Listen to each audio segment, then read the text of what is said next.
Welcome back, everyone, to another exciting episode of Into the Elements, the Dungeons & Dragons 5th edition real play game that the Nerdy Niche likes to put on for you every other week. Welcome back, everybody. Everybody's quiet tonight. It's already been a long day. Speaking of a long day and a long bit of travel, our wonderful Eric Kokra, Kel, has the recap today. Kel, if you don't mind. So last time, we were just picking up after our battle with the Harpies. Everyone was recovering pretty well. I think we all took Pal's magical wings pretty well. And everyone went to go get some nice rest. Unfortunately, I did not get rest. Our not-so-fun, not very friendly mirror man decided to visit me in my sleep and tell me some pretty creepy things. Tried to catch me. I think he wants me to be his pet. Not down for that. And he was saying that these artifacts that we're searching for apparently belonged to him, maybe sometime in the past. Anyway, I woke up from that, went to find Thule, hoped she'd also had a creepy dream. She didn't, but she was a very supportive friend, helping me through that very tough moment. The next morning, I went and chatted with Abe to see if he knew anything about the artifacts. He tried to get me to talk about my father, not really sure why. So that didn't really lead to too much, except for he was able to tell us that they're called realm stones, but he had very limited information about these things. Meanwhile, Ettenbrough was hanging out with the Goliath on board, who was able to give us, or at least give Ettenborough some information about the Goliaths and the Hobgoblins of Falar. We're not supposed to fight them because there are a lot of them, and we don't have an army. We just have us, and we're not really an army, even if we call ourselves a strike force. We landed. We met Garak, who was very wonderful, very kind and welcoming to us. He offered us places to stay and assistance to the border, but they made it very clear they will not help us against the Hobgoblins. Once we reach the border, that's it. We're on our own. So Abe actually spoke to Drumnar to see if he would collect some lizards. I guess we're going to offer them to the Hobgoblins as a payment to allow us to enter the Colosseum. Under the Colosseum. We don't really want to fight in the Colosseum. That would not be a good plan. Okay, perfect. Well, that was a great recap. Appreciate that. Well, I think it is time to venture back into the elements. These intros, it feels like someone getting interviewed on like the news network, how they're just standing there having their monologue, just kind of like awkwardly talking as everything's happening. And today, next time everyone wears suits and has like a microphone. Yeah, I'd totally be down for that. That'd be hilarious. And make all our screens in the background like different like weather, like phenomenons. And I called tornado.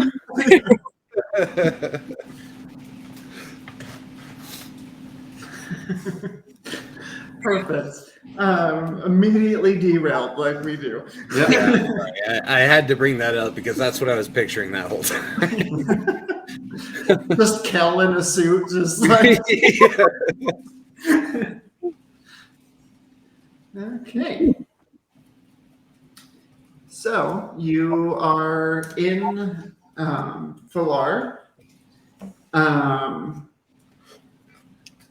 Drumnar very reluctantly left the town proper with a large cart and some chains and legs with a couple other Goliaths with them to go track down a few of these giant lizards for you all. What would you like to do? So who's ready to have a beach day? is there a beach? Let's find An out. island. Yeah, but like, is there like a sandy beach? I was assuming it was rocky. What is there to do? Rocky and sandy terrain or rocky terrain? It's more sandy. There's a lot of it's a very fruit bearing island. So the soil is really like rich here, and it's not as rocky as you would think. Like a very tropical environment? Yes, Like Hawaii or Yeah. or something like that. Okay. Are we still with the mayor? The mayor's gone. So is there someone that we could talk to nearby? Yeah, there's Goliaths all over, just kind of. I'll just pick a random Goliath and ask him, hey, is there a beach near here that we could go, hang out? There's this very hulking figure that turns, and then you realize that it's a female Goliath, and she just looks at you and goes, and just points. Thank you. And then Pal's just going to start running. Come on, guys. Last one of the water is a loser. The Goliath turns, shakes her head, and keeps going about her business. Gonna look at the rest of the group. Look at Pal. The rest of the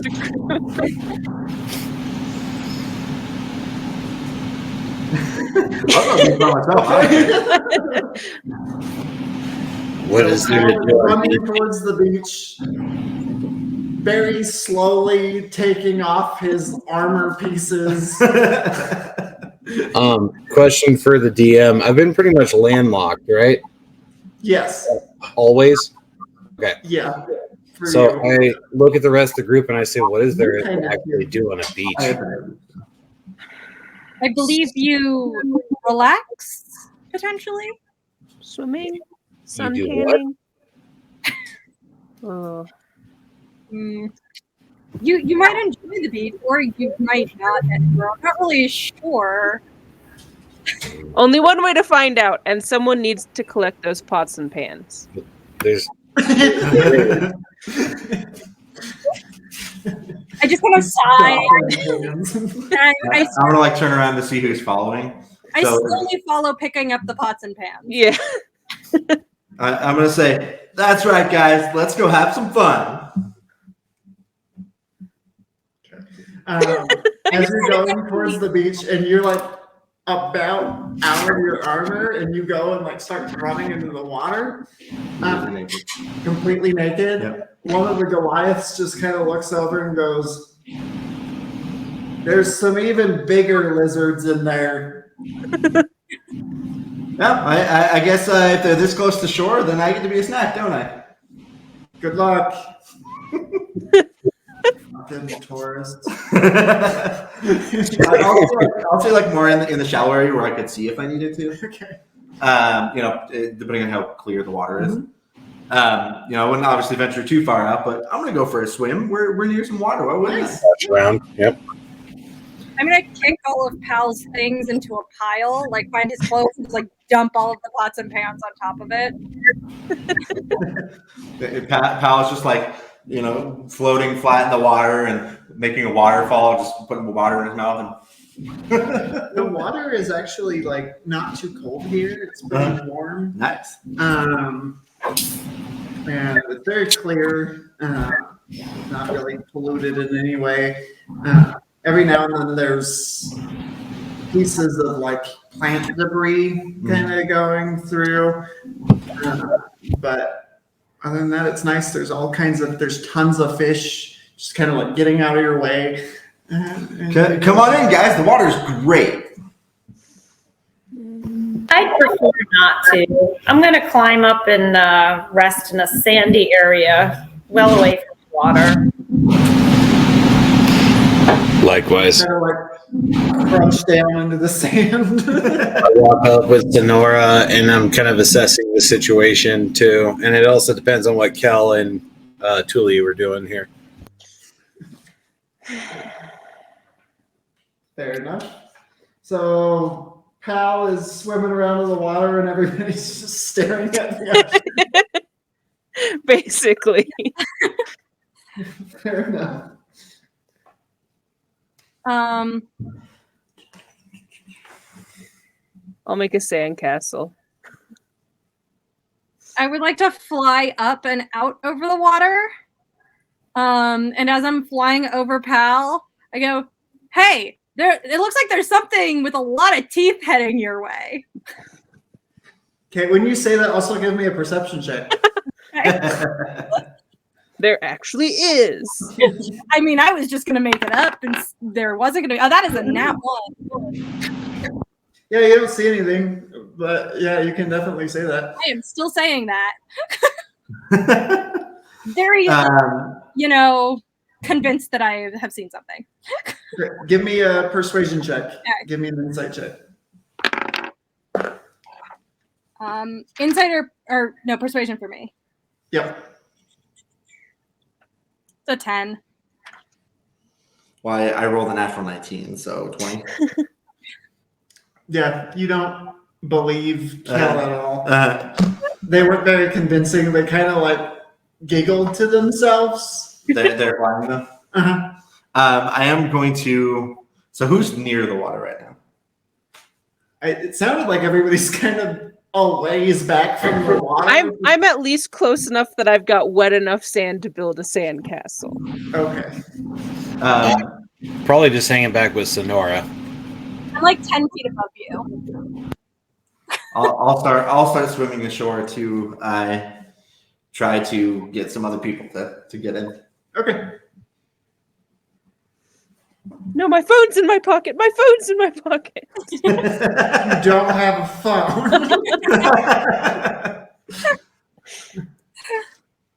This is a way to escape phones. We're staring at a different screen, damn it. Yeah. Screw technology. Solid like 10, 15 feet above the ground so that I cannot be dragged into the water. Okay. And you're swimming back to shore. Mm-hmm. You come do you get up out of the water and walk up? Mm-hmm. So, Thule, you start getting a little bit of a structure of a castle going, and then all of a sudden just water just dumps all over it, and you look up and there's a fully nude Pal standing directly in front of you. Oh, I didn't mean to ruin that. Let me help you. Let me help you make that. No, that's okay. You can go back to swimming. No. I insist. I insist on helping you. What do I have? I'm going to use prestidigitation to just make a little fog cloud. That's the best use Sensor of bar. prestidigitation I've ever heard. I don't know about a little fog cloud, but It's a little fun. Pal is very confident. Little sensor bubble. Yeah. It's like weirdly rectangular shaped.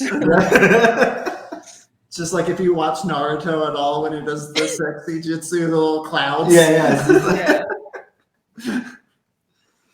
But yeah, I'll start helping her build a sandcastle. Okay. Okay. You have to keep up that spell. Yeah. Just keep adding little clouds. Yeah. So it's mostly me building a sandcastle and her censoring my junk. I'm gonna send Squall to get seashells and stuff. So I can't do it myself. For the sandcastle. For the sandcastle. Nora, are you sucked into your shell at this point? If I see Pal coming my way, I will definitely retreat into my shell. But I'll hang out with you. Okay. I say, why are we sitting here having fun? I think that was at Pal's insistence. Let's just wait for the tomfoolery to end. Joke's on you guys. Tomfoolery never ends. I think you should make them get in the water. Sounds like a good idea. You want to help? Can I hear this?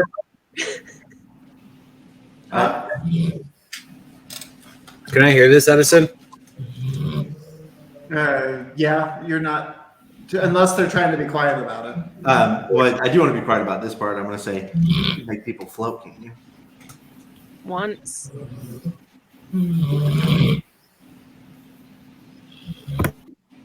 can do it once. Do you have to touch them to make them float? No. Make Attenborough float. I'll push him into the water. As you say, He was being quiet about I it. was Give being me a quiet about that. perception check. the first part, Yeah. I say, don't even fucking try it. Hold on. Try what? I'm not trying anything. I just need to make Okay. sure. Just make it sure. And Abe, what are you doing? Are you even on the beach or are you just in the town? I'm not a beach goer. You're just Probably establishing trying to connections look with the for any, town. like symbols or ancient carvings or general history usefulness, and probably trying to befriend as many Goliaths as possible and embed them. Maybe even doing some magic tricks and some light songs. I think they want to be remembered as the kindest visitor and foreigner that they've known in years. Okay, perfect. While you're kind of looking around for symbols and stuff, give me a investigation check.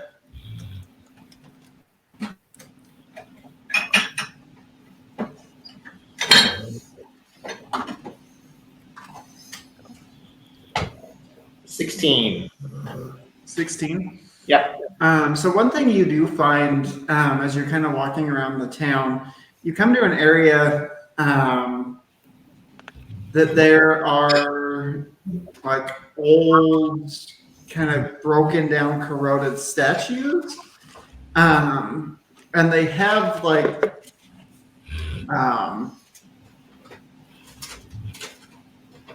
different like flowers and things like grown on them and then put on them as well, and kind of like repurposed to kind of just be like pretty decorations.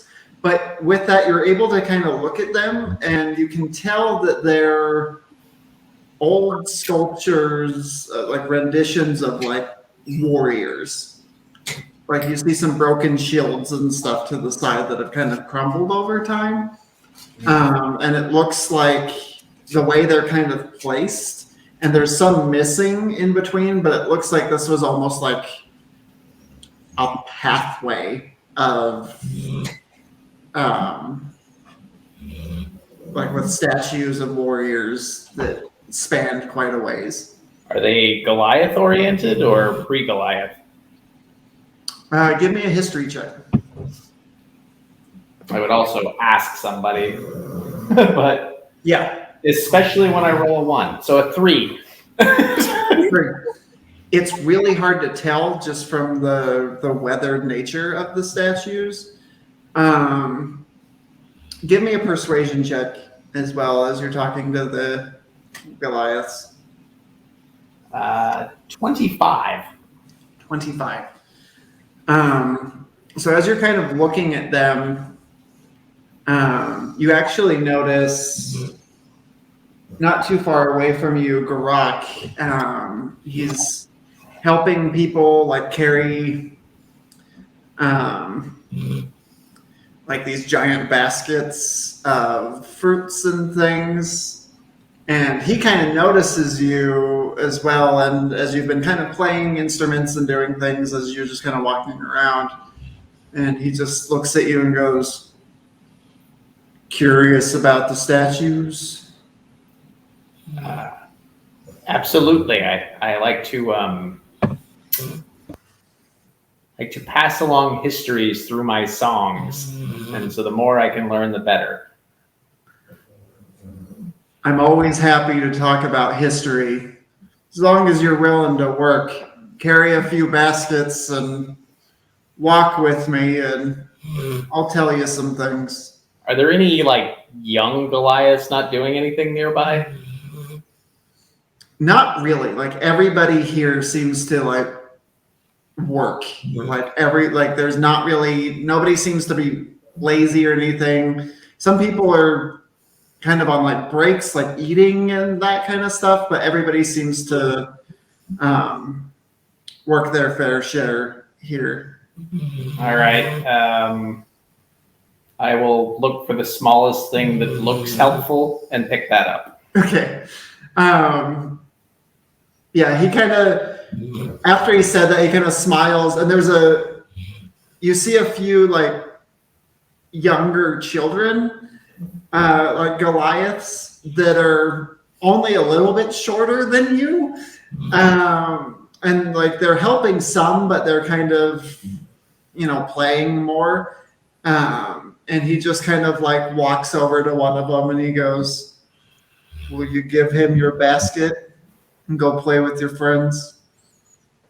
And the kid just kind of like giggles and like runs over and hands you this basket that's a good size, like for you basket.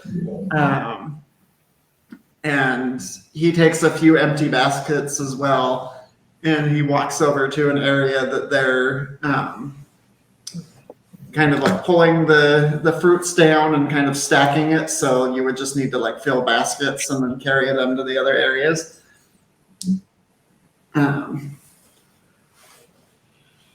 Okay. He'll make you work for some information, but he'll. Well, I was just thinking like I could play them some nice melodies that would help them work faster and more efficiently, but that might not come off as being helpful. So In this society, probably not. Yeah. It would be more helpful than what I'm doing, but But yeah, so I'll just kind of, the verbal history of the Goliaths according to this gentleman, and I will try to, I will half-heartedly try to form a interesting song based on it, but mostly I'm interested in information that might help me find what I'm looking for. Okay. So I'll come back to you in a minute. We'll go back over to the beach crew for a minute. So, Julie, are you helping Pal with his mischief? Yeah. Yeah. I'm going to cast Levitate on Edinburgh. Does he need to make a save or anything, or does it just? Hold please.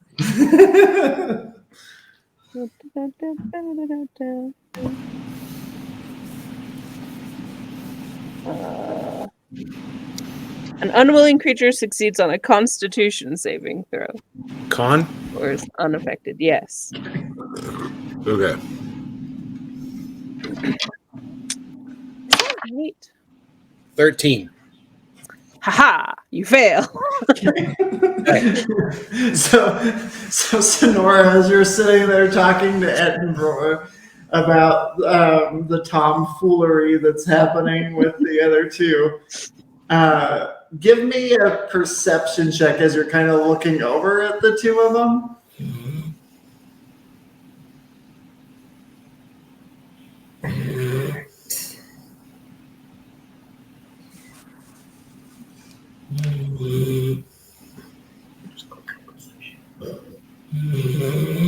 Dogs. I rolled a 20. Okay. So you notice like Pal kind of like whispering to Thule, and then both of them kind of giggle a little bit, and then Thule like look over and mutter something, and then as Edinburgh is just kind of like staring stoically like he does, he just starts lifting and then into the air. and then I'm just gonna start running towards him to start pushing him. And towards then Pal comes booking it towards you. Nope. Don't knock it off. Nope. Nope. And then I'm just gonna try to push him to above the water, and then have her drop the spell. Okay. So Edinburgh, you were lifted into the air for magical means, and then Pal is running at you.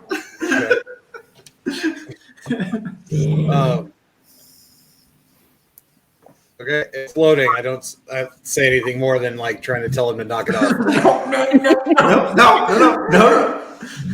Okay, give me a strength check. Okay.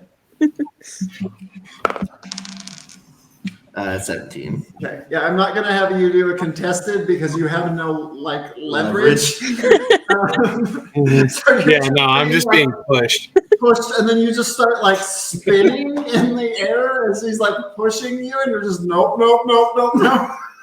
Yep. I'm sorry, I was coerced. And then once he gets to like above the water, You have to concentrate to hold it. and Yeah. I put the ball too. So he's like above the water, and then let go of the spell. He's gonna drop him. Cannonball Okay. or belly flop. So so do you say cannonball when you drop it? Yeah. Okay. So you hear from Thule cannonball, and then you're falling now. Far enough out in the water so that you don't like hit. Yeah, I don't like hit the ground hard. Yeah, About and I'm diving back into it too. Okay. okay. So I'm still in full armor. Yep. So I stand back up and I look down at Pal and kind of no one would see the look on his face. But then he'd turn around and look back at Thule and then start walking out of the water Okay. somberly. So, there was a big splash. There were two big splashes. Yeah.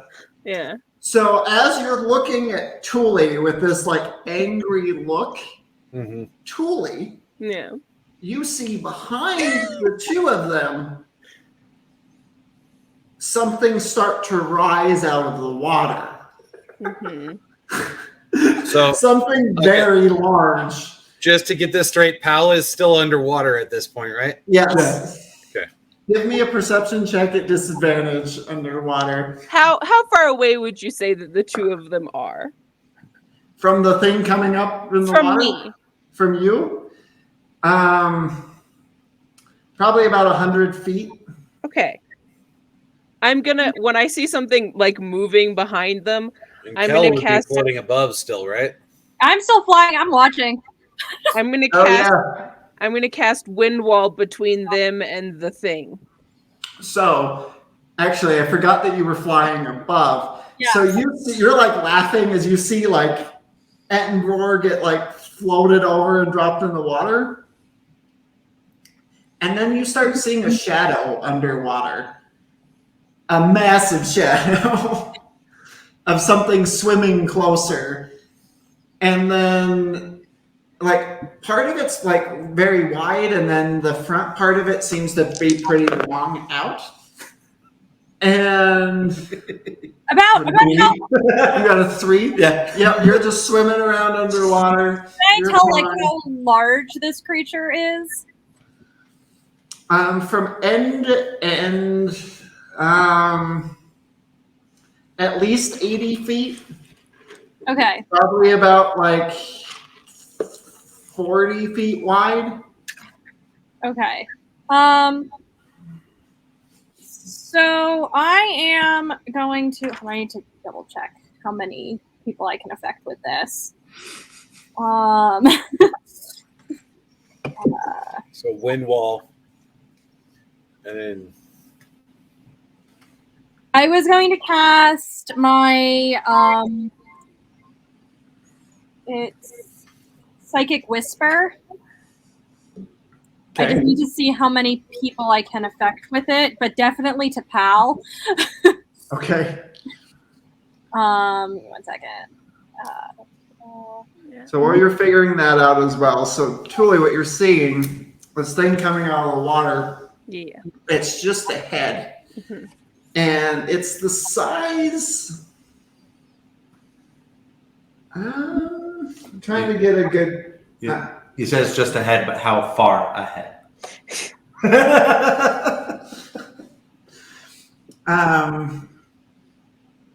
So I would say it's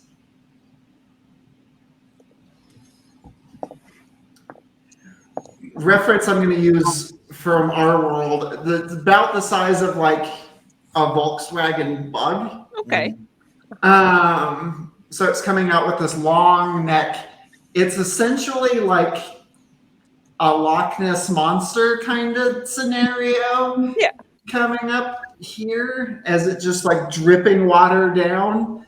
And so like Edinburgh looks pissed at you, but then you see this thing coming up behind him. Mhm. It's still a little ways back. I'm not but paying any attention to it. I'm just walking out of the water. yeah, what the thing you start noticing is like waves start picking up behind you a little bit. Well, yeah. So how far Okay. away is the thing from me? Is it more than 20 feet behind them? It's about 60 feet behind them. So it's about 160 feet away from you. Cool. So I can do psychic whisper to on the number of people equal to up to my proficiency bonus. So I'm going to use it on Pal and Ettenborough and Thule. And I rolled my psionic die, so this will happen for 3 hours. I can now speak to you guys telepathically. I'm just going. Not vice versa. Let me check that. I think I can just talk to you. Okay. Oh no, you can speak to me as well. Okay. So So it's You not just just a have to be- one-sided conversation that you can just annoy people. Like I can. so you just must be within a mile of me. Yeah, if you couldn't talk back, could you imagine? This is the song that never. I will say for Kel, it may be worse for them that I can talk back. But anyway, I'm just going to shout into your minds, sea monster! I'm not kidding this time. There's a sea monster. It's very large. Get out of the water. Thule, help. Yeah, Persuasion check. huh? Persuasion check to Pal and to Ettenborough. Okay.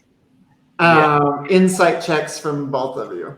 I'm casting wind wall 120 feet from me, so 20 feet behind Okay. them.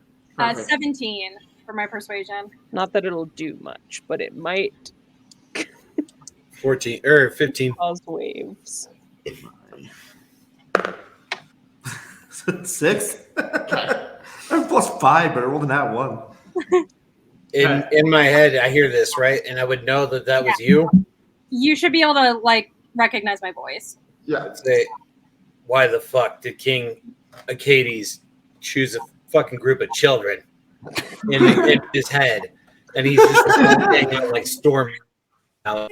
In my head, you hear, "Damn it, I ain't got no tree fitty," and I'll start swimming back. And then Is it there's even, an like, explosion look of wind. No, I'll start swimming back. Okay.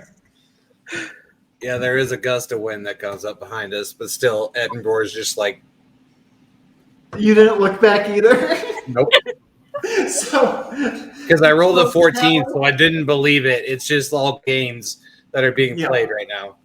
In Or in 15. Caltech, they hear me singing, "Cool guys don't look at sea monsters." You just hear me go, this was a mistake. I tried to do in my head for 3 hours. And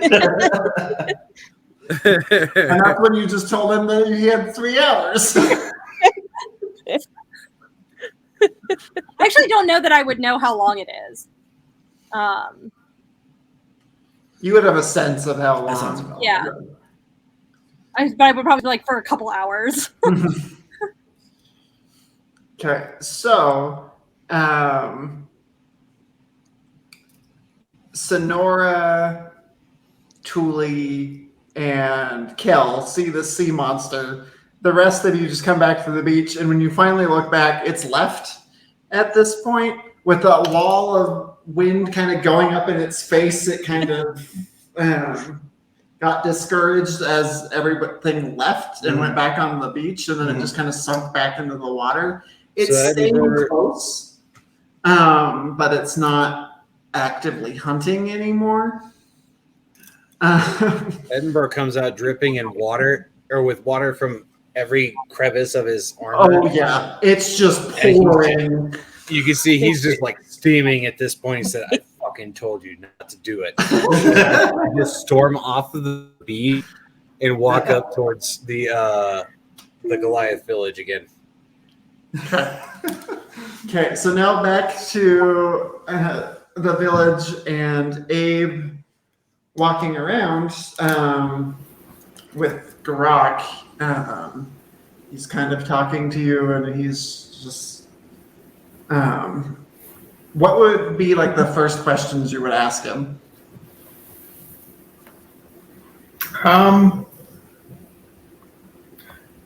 Probably something related to the statues, like what do they symbolize? They seem to be some sort of like warrior passing, or do each of them have a tale of their own, or is the town telling an overall story?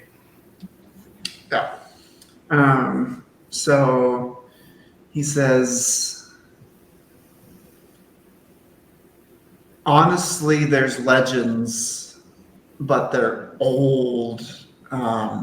Before the gods left, the legend of this island is that it was the greatest arena for the gods to watch their creations fight one another. What we understand, the statues were supposed to represent the different warriors who had won over the hundreds of years that this tournament went on. Those statues lost to time and corrosion. They lead a path to the Colosseum and then wrap the Colosseum.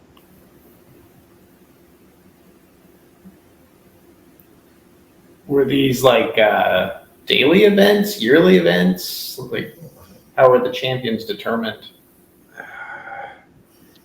It's hard to know. It seemed more yearly. A lot of it's left to time and interpretation from readings that I've found over the years. It's what actually drew me originally here. Have your people always lived here? Is this primarily like Goliath territory, or is this changed hands? It's changed. It for a very long time was just kind of abandoned, and just the lizards lived here. The hobgoblins, I guess, came like a dozen or so generations ago, kind of being hunted and fought. They decided to find a new place to call home and to hold their bouts of strength. We came here around 40 or so years ago, if I remember right.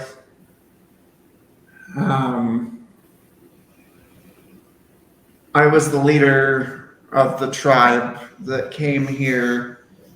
We were very different back then. I'm sure you've heard the typical stories of the Goliaths that go around raiding and pillaging and being terrible. I call it survival, but yeah, go ahead. Yeah, and that's what we called it as well. And sought honor and glory and battle and being the strongest there was, which drew focus to this island eventually.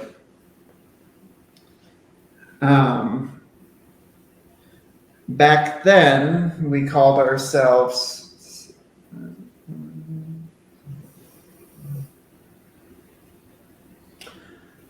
the Skin Flay clan. Darker time. Not very proud of it anymore. When we first arrived, we wanted to take this Colosseum for ourselves, to be the strongest there was, battle these giant lizard creatures and things. Then we got into fights with hobgoblins, lost many. We were a good-sized clan. It took a lot of boats to get here. Realized it really wasn't worth it. Realized there were fruits. Discovered coffee here. Things that people needed. We all kind of realized we were tired of the fighting. And that we wanted to do something to make up for those things that we did.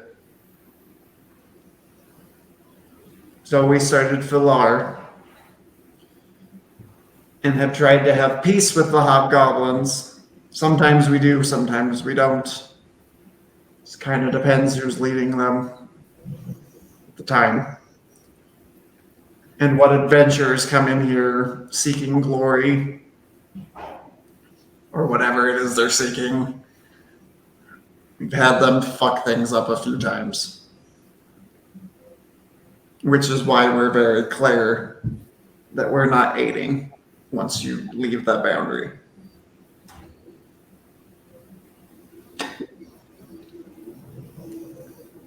So then these statues aren't really. Well, did I see any Goliath statues when I was looking at them? Or You only saw a couple so far. One seemed humanish. One was kind of elven, but even more like extreme features, like longer ears, that kind of thing. But not as of yet. Okay. Have you seen any Goliath ones? So then these guys are kind of more recent settlers, but so he said he enjoyed I'll just say this to him. So you've enjoyed the history you mentioned, but what have you uncovered since you've been here? Like, other than the ancient Colosseum and the gods, like, do you know what this village originally was, or who these statues depict other than warriors, or? So there wasn't a village here at first. We built this from the ground up. This was the beginning of, I believe, what it was called. Because I've read some books of research on this island, and then there are, in different places, there are a few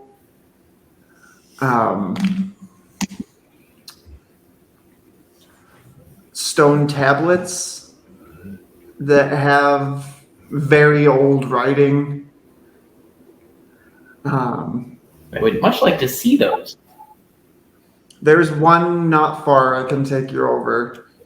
And I know there's a few on the other side and a few at the Colosseum. I've been there once. Wasn't really able to explore much around there. We were in a fight when I was there. But I believe it was called the Road of Honor, loosely translated. And they would add statues. When you say they, do you know who the original people were? It was kind of a collection. It was kind of everyone. As the stories tell it, the gods originally each had their different types of people. There was a god over the elves. There was a god over the giants, the humans, all the different various races. And they would bring their chosen champions here. And they would have to start from here and work their way to the Colosseum, fighting the giant lizards, doing whatever they needed, the dangers of the jungles. And then once they arrived at the Colosseum, they were able to fight for their honor.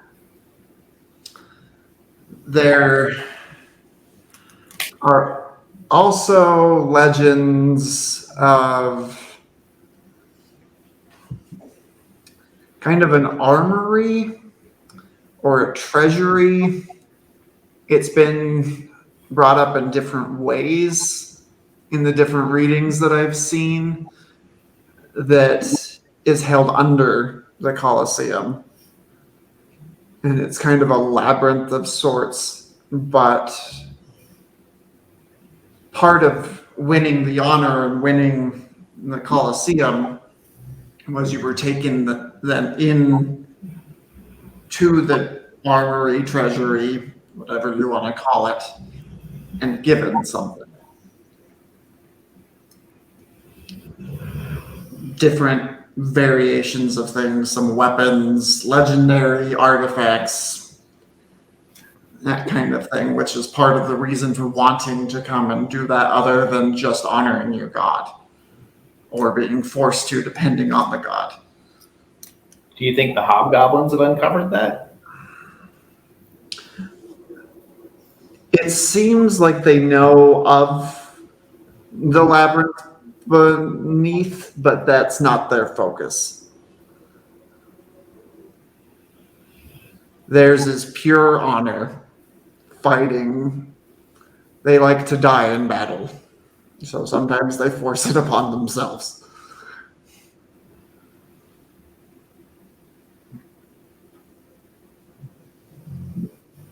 So the Colosseum itself is their reason for being here, not the treasures from below. I don't know if they'd know what to do with most of it.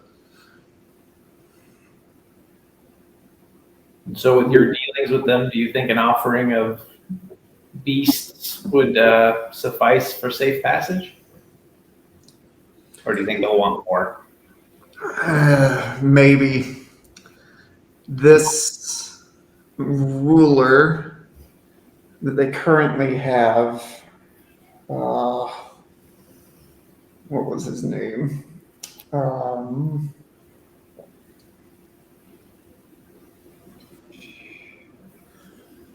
Teleka, I believe, is what his name was. He's been the most reasonable of the leaders I've seen. He called the last truce when I took the head off the last leader.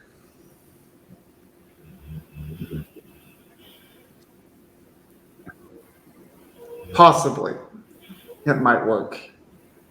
They also might call you a coward for bringing something and not fighting yourself. I've been called worse. It's better. To them, that's one of the worst things they could call you. Well, I appreciate it. That's useful information. Of course. May I make your workers' lives a little easier, and while the day grows old, I start kind of pulling out my citern.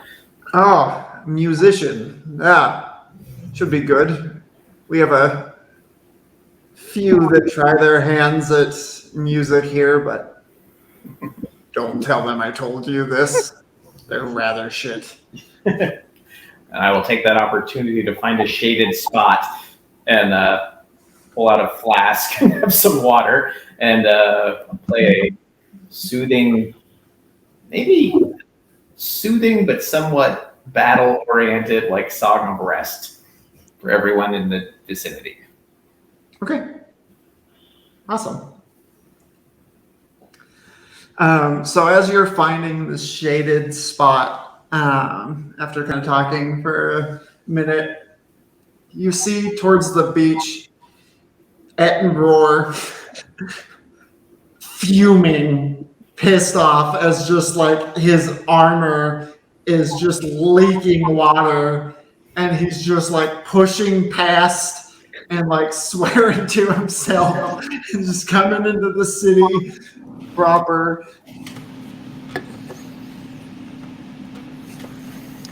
Just shake my head and keep playing.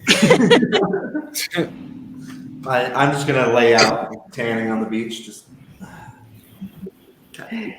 Give me a Constitution saving throw. Oh no. How far? 14. 14. Mm-hmm. You fall asleep for a little while Nice. and you wake up and you're a little burned. You're not really bad. Are you still naked? Oh yeah. Yeah. You're also burned on your dick. Yeah. Oh. It's very uncomfortable. I mean, but it's gonna look real nice when it tans. right? No, it's I'm just not. saying. No. It's gonna peel real weird. Well, honestly, I would assume that as an ASMR, I don't actually tan at all. I'm very pale. So It's part of why you burned on the 14. yeah. We took that into account. About how far is the village from the beach? Is Edinburgh still within that mile radius of where I can? There's a beach just off of the village. So I would send a thought to Edinburgh. And just be like, hey, if you find anywhere good with snacks, let me know.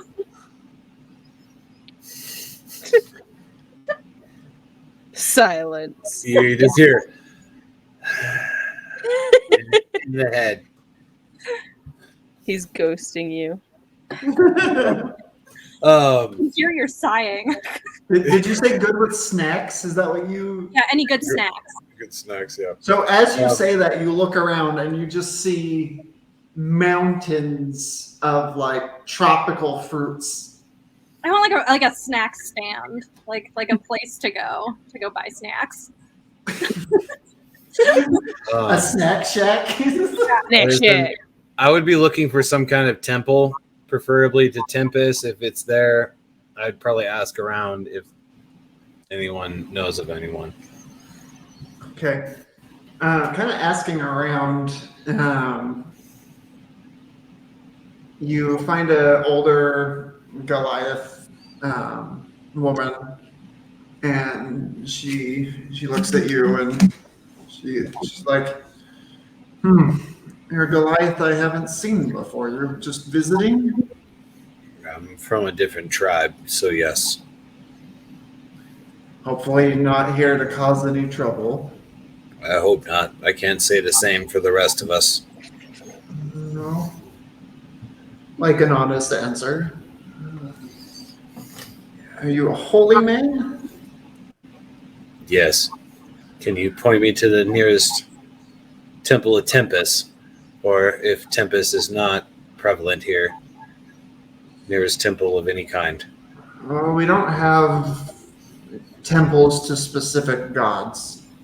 Shrines? But close by there is a shrine, a very old shrine that we use here as well. I can take you to it.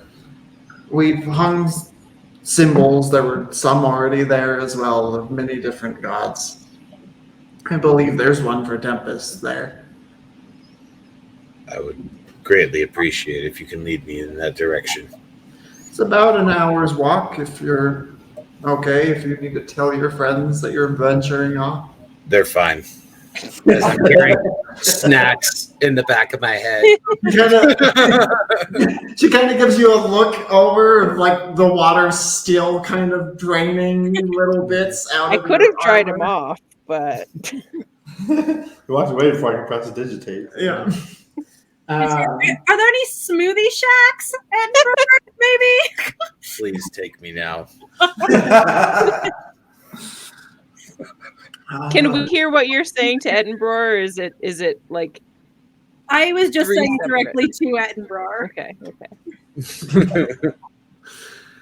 So he's just ignoring you. I don't know if you get his like outward conversations, or do I have to do it inwardly to respond? You have to specifically be speaking to me. Okay. In Kel's head, they do hear me talking about wanting to get some really delicious snacks. Okay, the two of you give me a investigation check. Okay. Those two are me and Kel. You and Kel. Who did I say? You said You just two. said you two. Okay. Well, mine's The not two good. looking for snacks. Mine's not good. 3. Investigation. Or perception, either way. I have a higher perception, so 26. 26. You do see a stand set up that people are going to from time to time. And when you get closer,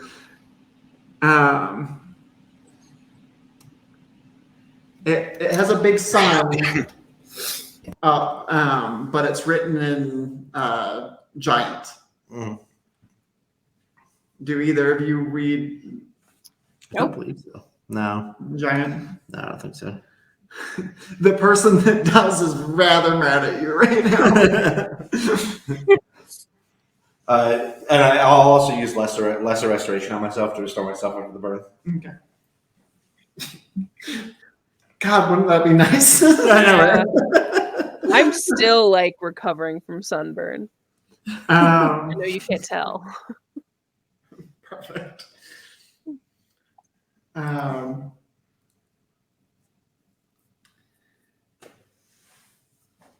So walking, you're able to follow Cal up to Slowly put my armor back on. the shack, and there is there are two Goliaths kind of standing. To them, it looks very small, like they don't have a lot of space in there. It's a pretty good like bar kind of area, and they have all kinds of like fruits, and they have like a fire going, and they have like coffee pot on it, brewing coffee. They don't have a way to do smoothies here. Yeah. But they do have like lots of like freshly squeezed Juices. fruit juices, and then like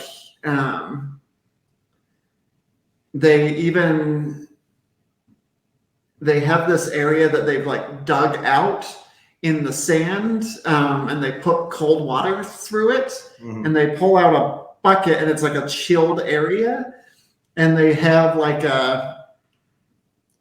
it's kind of like a sweet like sorbet kind of thing Nice. that they've made, and they have like that kind of stuff. They charge you for like a good sized like plate of like fruits and like vegetables and that kind of stuff. A like nice juice and like a dessert like sorbet. It's about 3 silver pieces for a person Cool. Is it just me and Kel?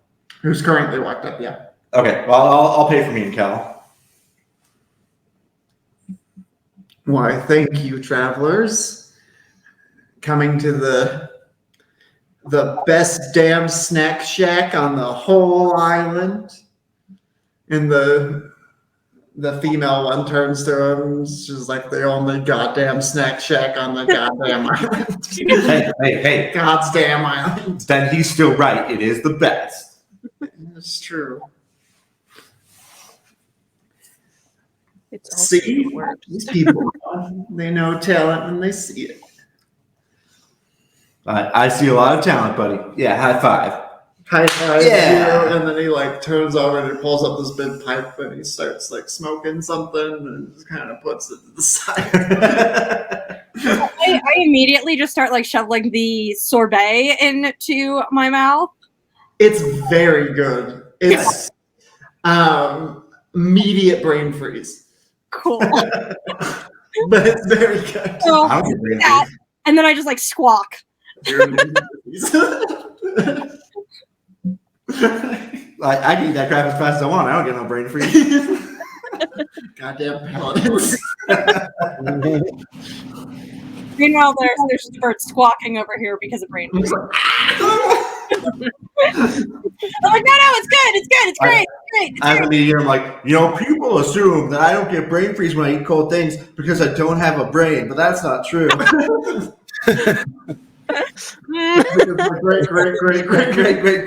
Great grandfather.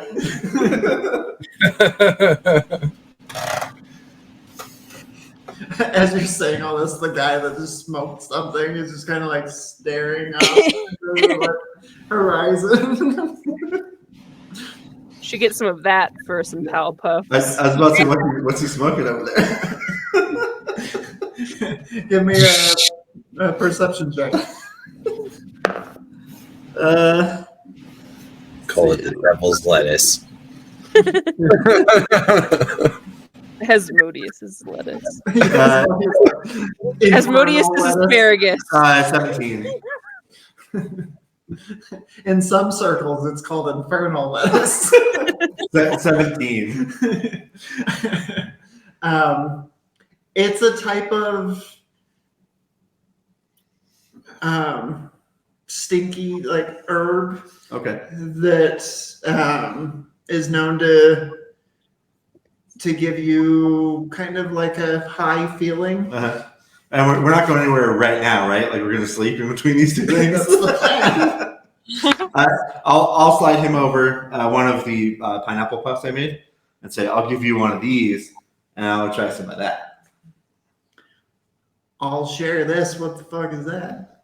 Well, we'll try and find out. He hands you this pen. You're actually a big guy, so Yeah. it works just fine. Yeah. It would be very big for Kel if Kel was going to try it.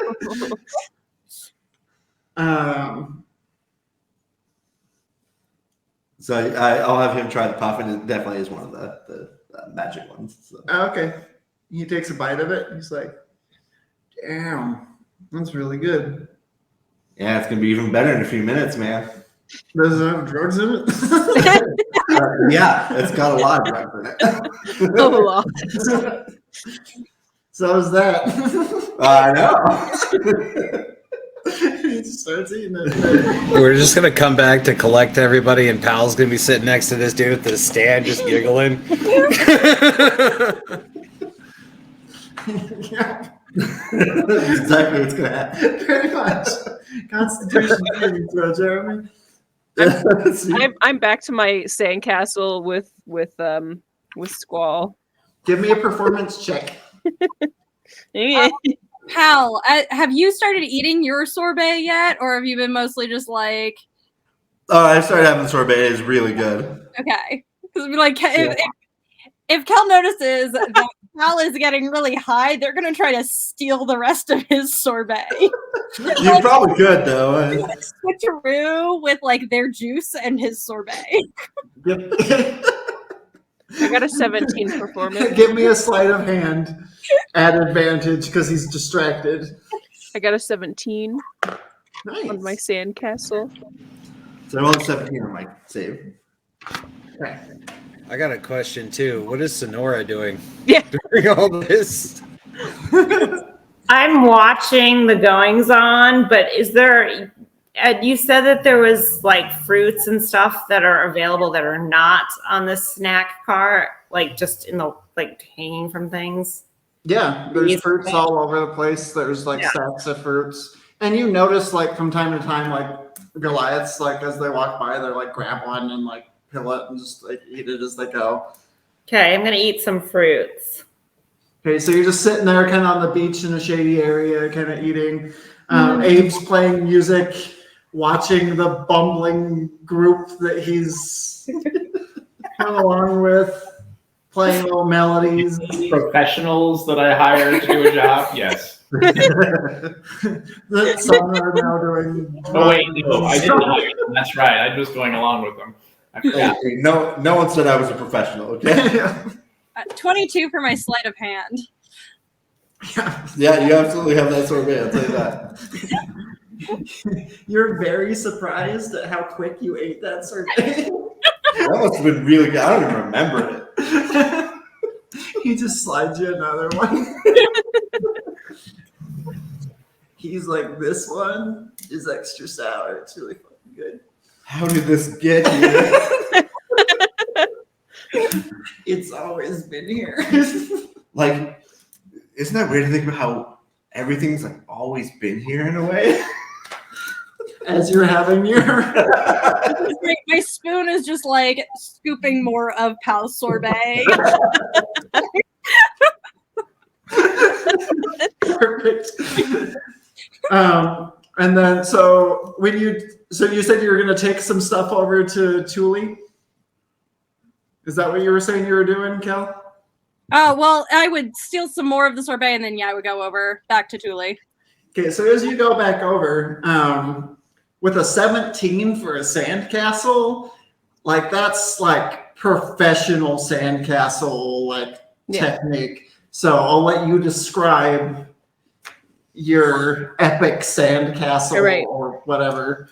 It's very it's got like stylized clouds at the bottom and like 8 turrets and a little like winding river that goes inside of it from like water from the ocean, and there's a space right in the middle in like the central area that is big enough for Squall to get in a little cave. And you're just sitting there like blowing puffs of smoke. Perfect. Built him a little house. It's awesome. Yeah. It's Damn, decorated Julie, I with, didn't know you were an architect. Oh, you know I dabble. Sorbet? Ooh. Careful, it's cold. Ah. Amazing. I don't get brain freeze. Give me a Constitution saving throw at advantage because I think this would actually be easier for you to not get Okay. with you being an air genasi. Hoo-ha, hoo-ha. 23. There you go. It was Yeah, like a you're 19 fine. and a 7. Yeah, you're totally fine. It doesn't affect you. You also don't have a brain. Is there like one really tall turret Yeah. on your castle? So I would just like kind of like pull out one of my loose feathers and stick it on top as a little flag for you. Perfect. Now Squall can live here and be the king. I was really tempted to like have you do like a dex check to make sure, just to make sure you didn't just like mess it up. Okay, Well, perfect. So you're all able to have a nice day in this town. You get plenty of food, conversation. Some of the Goliaths are kind of like rough around the edges, but some are like really happy to be able to talk to some strangers, some people from a distant place, and get to kind of figure out the goings-ons outside of this island. I'm nowhere near the town for a while. Oh, yes. Getting back to you as well. So you, after about an hour, you come to this area and there's a waterfall coming down. And she goes, "Don't worry, we're almost there. Follow this path. Try not to fall in the water." Does she seem to be doing okay getting there too, or does she struggling? She's Okay. like older, but she's still like spry. She's doing fine. And she's walking towards just the like wall of rock. And as she gets closer to the waterfall, she's like about 10, 15 feet ahead of you. And she walks up and then she just turns and just walks. It seems to just disappear behind the waterfall. I walk up and kind of look around it, and I've had no reason not to trust this woman, so I'm just gonna step through.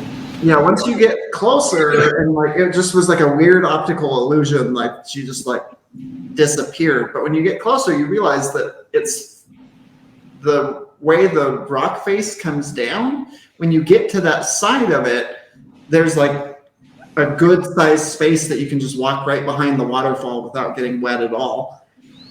And it opens up into a cave area. And in this cave area, there is just this, like, there are two statues of like warriors, like holding like spears up, and there are just like hundreds of like holy symbols just hanging from the statues all over the cave walls. There are like a few benches and things to kind of sit and rest. There's like an offering bowl kind of thing set in the center, and it's just this beautiful shrine to like every imaginable god. There's like, when you're kind of looking around at the symbols, there's even ones of like the like traitorous gods that didn't want to leave the plane. And I'm guessing some of them look older than the others. definitely, some look ancient, some are like drawn into the statues, into the walls. So- There's even a few like metal ones that just over time kind of just sunk into the cave wall. It's a pretty neat place. Walking into it, I'd be assessing the whole situation, kind of like looking at all the different symbols as I'm walking through. I'm guessing she walked directly up towards like the altar or like the bowl. She just kind of walked in and she went to one of the bench areas and just kind of sat down and let you do your thing. So I would actually walk in and be pretty much where she was, and I'd look at her and I'd say, "Would you mind if I asked a moment?" To myself. Of course. When she stands up. Ourselves. If I'll head back if you can find your way back, just fine. I suppose I can. Yeah, it wasn't like a weird walk. It was pretty much straightforward. So He says, "I suppose I can. Thank you for being willing to bring me here. of course. Tempest be with you." As to you. And he goes, approaches the bowl. It's like a bowl. I'm picturing like a bowl with a fountain behind it, kind of thing. Yeah. Okay. And, So and it actually like it kind of fountains out, and then there's a little like carved in stream that runs out of the cave, and then there's like a little mini waterfall that just kind of comes from that into the river. I would approach it and drop to my knees and kind of hold my holy symbol in my hands, and then just start to pray to Tempest. And basically what I'm asking him, or trying to ask him, I know he probably won't answer, is this really the path that you have set before me, or is this me coming off of the guidance that you have given me? And it's kind of like making sure that, you know what I mean? Yeah. Give me a religion check. Okay. And to kind of help set that bowl up a little more too, there seems to be like a little small natural hole in the ceiling of this cave, and there's just a stream of water coming down, just gently coming down into the bowl itself, and then it kind of runs off. I rolled a natural 1. Natural 1? Yep. You sit there for... If I sat there longer, I wouldn't have been worried about it either. But it was like him, like deeply trying to get some kind of guidance from his god. Yeah, you sit there for a while.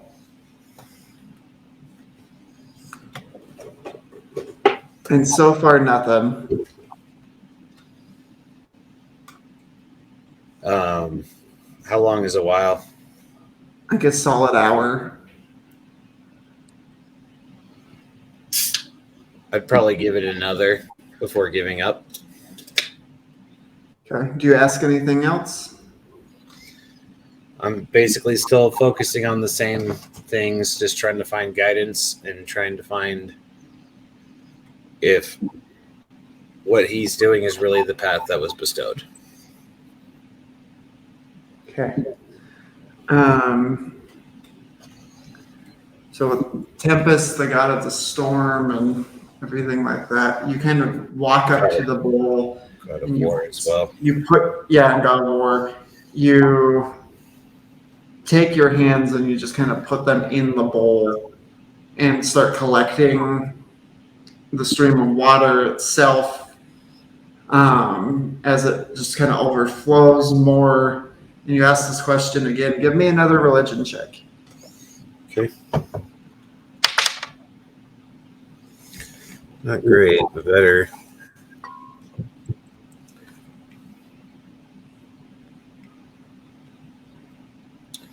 Religion 13. 13. Okay. You stand here with your hands in the water, just kind of like thinking to your God, praying to your God. And you're there so long that your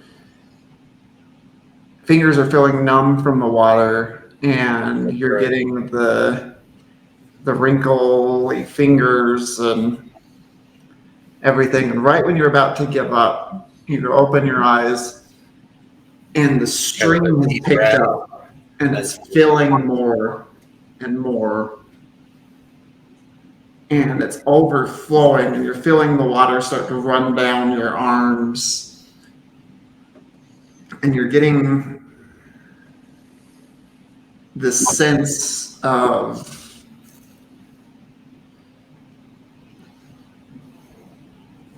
what you're doing, the path you're on, is so important. Because if you don't succeed,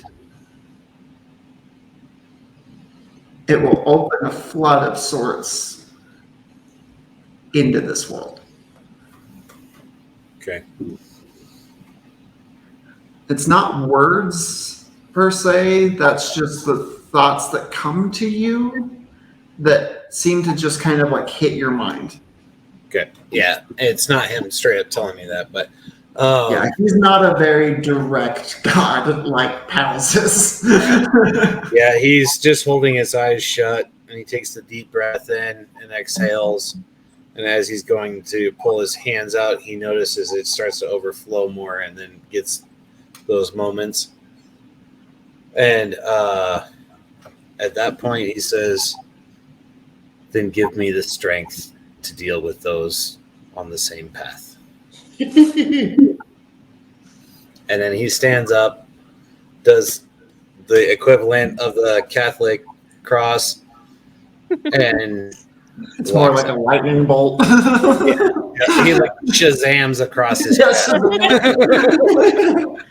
And then he stands up and walks out of the waterfall to get the daylight again, and he walks back towards the town. Okay. One of these books actually has all the symbols. What is his symbol? Before somebody gets mad at me on the internet, let me look at his symbol again. Really I'm quick. already mad at you on the internet. I know. We're all just mad at you on the internet right now. Fair.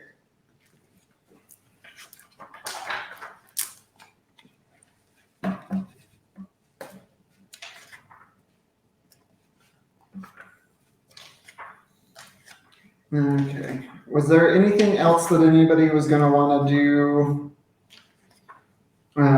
this night? Just kind of mingle with the people in town and. Edinburgh is going to definitely keep to the villagers and himself tonight. I would have been really sad because I would have kept trying to talk to Edinburgh and then realized he's out of range. Just cold shoulder. Are you like staying out of eyesight of us as well, or just like ignoring us? Attempting, Okay. not very successfully, but he would be attempting to try to stay out of eyesight. Okay. I might just sleep on the beach if I don't perceive any danger, and my Other than friends are leaving me be. the Loch Ness monster. Well, I mean, that's in the water, right? Yeah. Yeah. Don't worry. She didn't give him no tree fitty. I probably would have also brought some sorbet over to Sonora for her to try. Well, thank you, Cal. That is very kind of you. Well, I know you like fruit, and this is a cool type of fruit. Yeah, It's really good. frozen fruit. Thank you.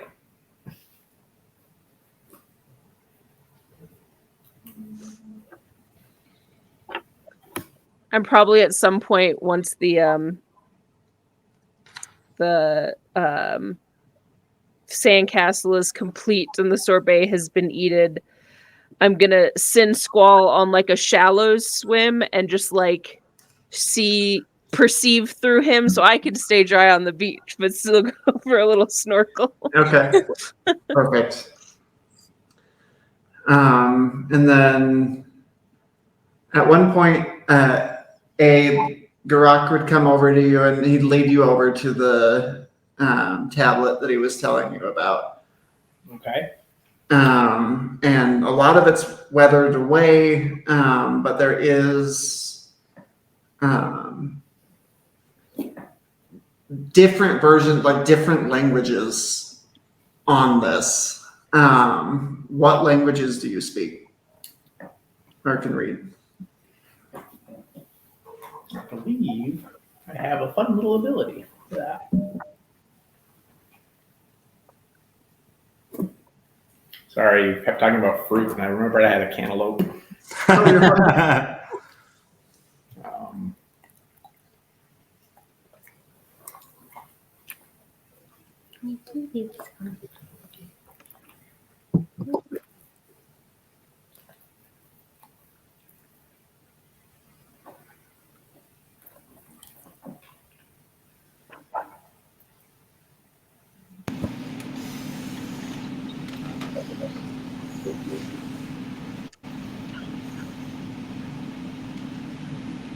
Sorry, I knew I had universal speech. I just wasn't sure how it worked, but I think that's spoken only.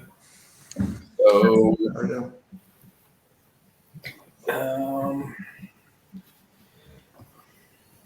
thought there's a version of that is also for written word as part of College of Eloquence, but it might be from when it was Unearthed Arcana.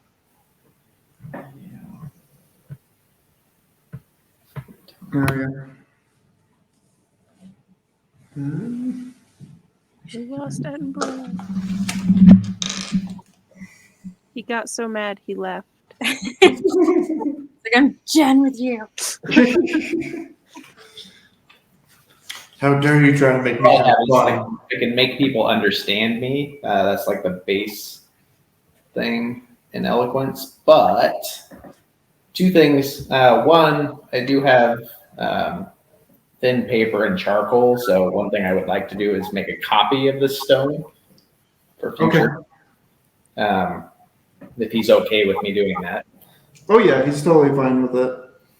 And then, well, I guess we can just start with the actual languages I speak. I speak Common, Elvish. Why didn't I put this all in one place?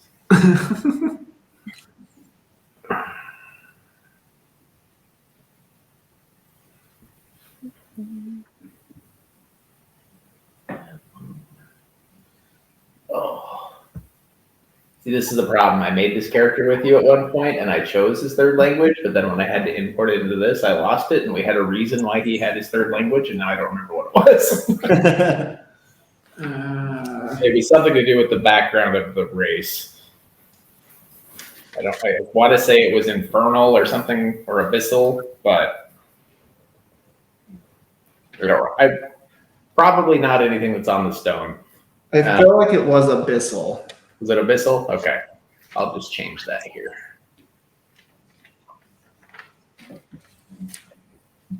Or celestial? I feel like you had celestial too. Okay.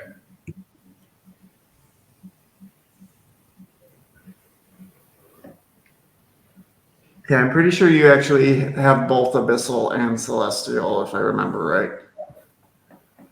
Yeah, I knew there was something we had done. I just All Which- of the languages. With reading that, like looking over the stone, there are Elven-like language, but it's really old, and so it kind of translates, but kind of iffy. Like reading Um, Old English. Yeah. And then there's also celestial on here as well. And it essentially goes over this island is for the enjoyment and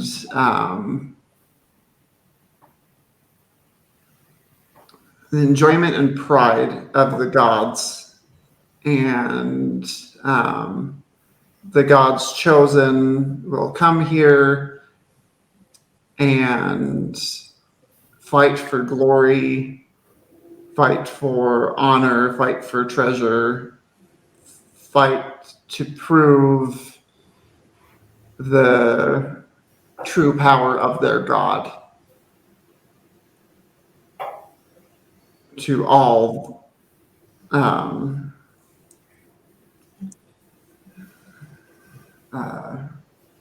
to all of the god's creations. okay. And one must face the trials of the island before competing in the Colosseum. And do I feel like I got a pretty good copy of that? Yeah. Yep. All right. Yeah, I'll try to I mean, I have like a cartographer's kit and all that, so I'll probably roll it up nicely and put it in there. And next time I'm in a place where I feel like there's intelligent people, I might try to decipher it further. But Yeah. I feel like I get a general view of it, then I'll go with that for now. Perfect. You're also able to take down, there's other writings on here too that are in different languages that you don't have. You're able to make chalk Perfect. writings of those as well. All right. Since we're already starting to run a little long with this, let's keep it going. So you make it through the night just fine. There's places for you to stay. The bed areas are very large for most of you. It's one of the few times that you have a bed big enough for you. Yeah. I still just fell asleep on the floor of the snack bar. Yeah. I stretch out as far as It's not the most comfortable thing for you, still. but it works. It's better than just camping. I still just take up my one little neat soldier spot in the bed. Perfect. The next morning comes. Yeah. Yeah. So Edinburgh, trained not to leave a soldier behind, is sitting with his back against the post next to Pal as he's passed out. just sprawled out, drooling on the floor. Even when you're mad at him, you still care. Perfect. He's one of our So everybody gets a fine night's rest. No terrible dreams come to anybody. Oh, that's nice. And the next day, Abe, when you walk out of your like kind of like tent-like area, directly outside the door is this large cage with two very angry, very large, very scary reptiles.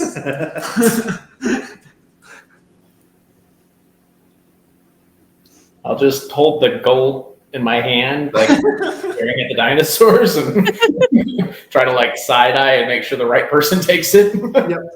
Yeah. So as you kind of like do that, and you just kind of look, you hear kind of a chuckle from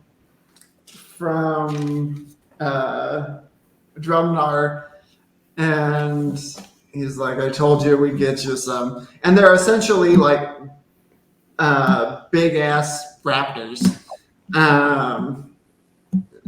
in a cage, pissed off all as could be.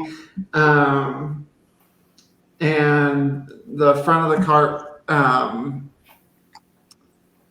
he has one very large, essentially like a yak, that will pull the cart for you.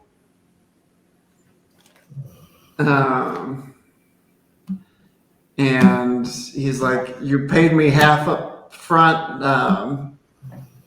other half fair." We just need to get to our trading point with them and make sure you retrieve your yak.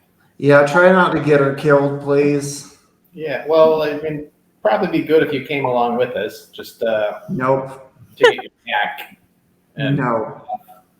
I mean, just to where we meet these guys. Yeah. Yeah, I'll take you to the boundary. Yeah, but exactly. I'm not going past it. Yeah, that's fine. I'm sure they've got a yak. Or somebody. You can take her with. Name. Not your property. Tell them that they might care. Does your yak have a name? Umbala. Okay. All right. Well, I'll see about my friends that are sleeping in, and we should probably get moving because apparently swimming. Yeah. Okay. Also, Edison, before I came and posted up with Pal, Uh-huh. I find the old lady that helped me, and I'd walk to her and say, "Thank you for your help," and reach out the cod piece. Oh God. This is an offering for your kindness. Give me a persuasion check. Yeah. Pretty sure my charisma is not very high. Actually, it's not terrible. 9. She looks at you and she goes, "Why? Why a cod piece?" This is an offering of a cod piece of a great warrior. Ah. Do you not want it? She just kind of, she takes it from you and she goes, "Thank you.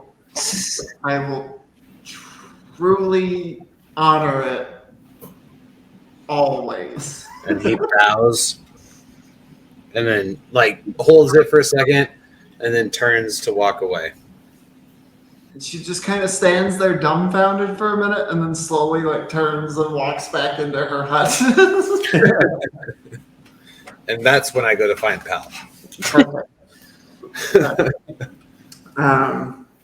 So yeah, you're able to gather up.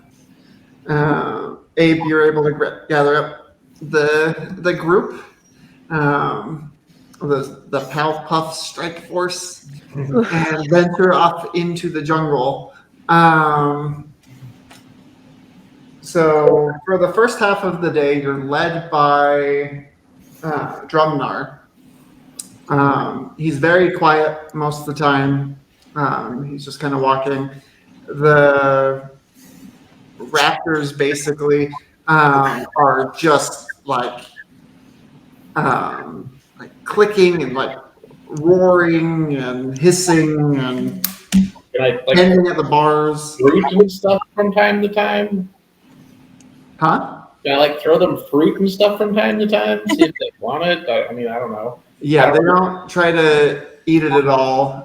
He did hand you, actually, he would have handed you a bag of meat for them. Who in the group, based on like my kind of quick judgment of these people I'm traveling with, which of them would I consider to be? I don't know the PC way to say this. So, which one of them's like the redneck Steve? Redneck Steve. Yeah.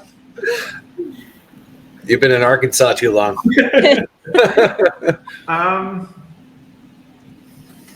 I mean, based on my judgment, it doesn't have to be accurate. Just what do I think? Which one do I think would be most happy reaching into a sack full of bloody meat and feeding raptors? Pal. Pal. Okay. Hey, Pal. Yeah. I know you gained great confidence with your skill set in being a master chef. Perhaps you would like to return to a true natural state and feed these glorious beasts. Hell yeah, I do. Not all at once. We just kind of want to keep them happy and save some for when we get there so we can keep them quiet while we're talking to the hobgoblins. Sounds great, man. He's already like stacking up a couple of them on a sword to put in there. Animal handling check. Jesus. Can I assist him with this? 'Cause I'm concerned that Pal's gonna get a hand bit off. Yeah, how are you going to assist? I would like to kind of spot him. So if I Okay. see any of the raptors going to like stomp at him, I'll kind of like poke him with my daggers. 10. Okay, well, you get advantage. That's what I was Oh, yeah. waiting for there. 10. Yeah. All right. Okay. I'm So assuming as he's you're gonna putting throw these in, the right? meat in, So I am using a sword. I'm not. you are using a sword. Yeah, I'm putting my hand in. But like as you're going, you're focused on their mouths, and Cal, you see like one of their like arms kind of come out to like grab at him as it's like going for the meat, but it's gonna try to go for him, and you're able to kind of like prod at it, and it goes. Good catch. I wonder when these guys are going to drop their next hot single. Get it? Because they're raptors. Huh? No? Well, Especially since nobody in this world knows what that is. Just staring in amazement. References before.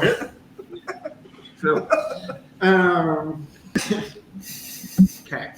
So yeah, you're able to feed them, continue through, and after close to halfway through the day, a little farther than halfway through the day, you reach a thicker area because there's, as you've been going through the Goliath's area, there are areas with trees that have been mostly cleared out but replanted, and so there's like little saplings around and different things, and you're seeing Goliaths working on trees and pulling fruits and pulling through this cart. You're actually going down the path with all the statues, and you get to a point, and there is this line of spears that just seems to go on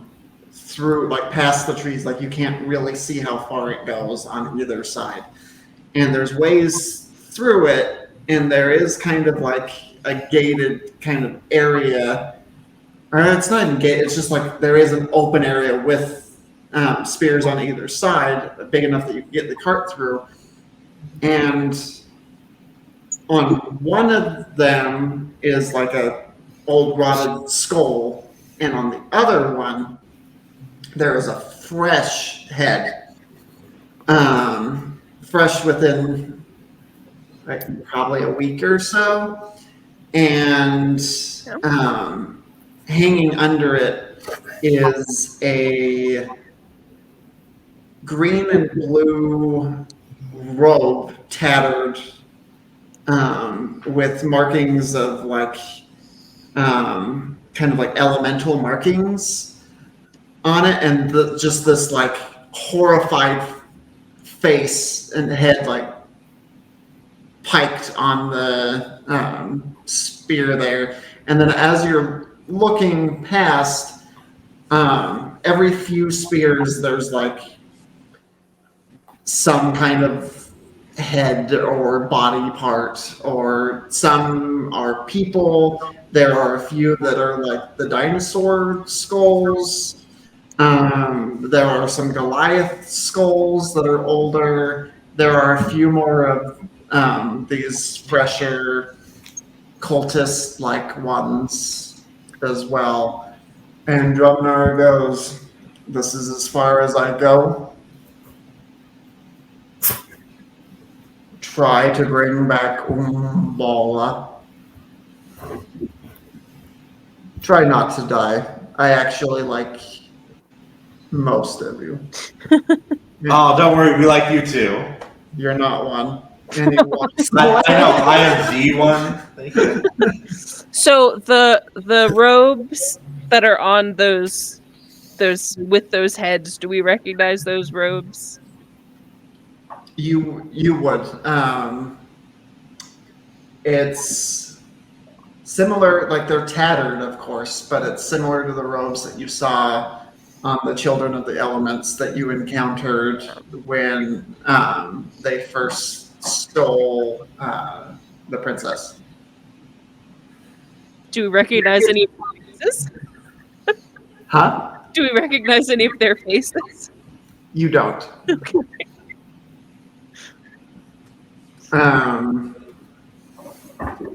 And it's eerily quiet right here. There's no like hobgoblin guards. Like all you hear is like the occasional like buzz of an insect. I would like to fly up on top of the cage cart. Okay. Is there like a roof on it, or is it just like an open It's cage? a cage. Okay. It has a roof, but it's a cage roof. Okay. And they're I can't- big. They're like up by the top of it. Okay, so I can't like perch on the top You of it. could. You They might be able- able to bite you though. Lose a few toes in the process. Yeah. Yeah. Well, A few well, then times. I will just kind of be like hovering above it, prepared to like perch if needed, but I just want to kind of keep an eye out on all sides. Okay. Big boy and Andre 5000 would definitely like to eat some toast, so you gotta be careful. I have my like knees like curled up. How big are these spikes? 1,000. How big are these spikes? Spears. Like how thick? They're probably Are they breakable by hand? they're like a couple inches thick, so they would be pretty hard to break. Okay.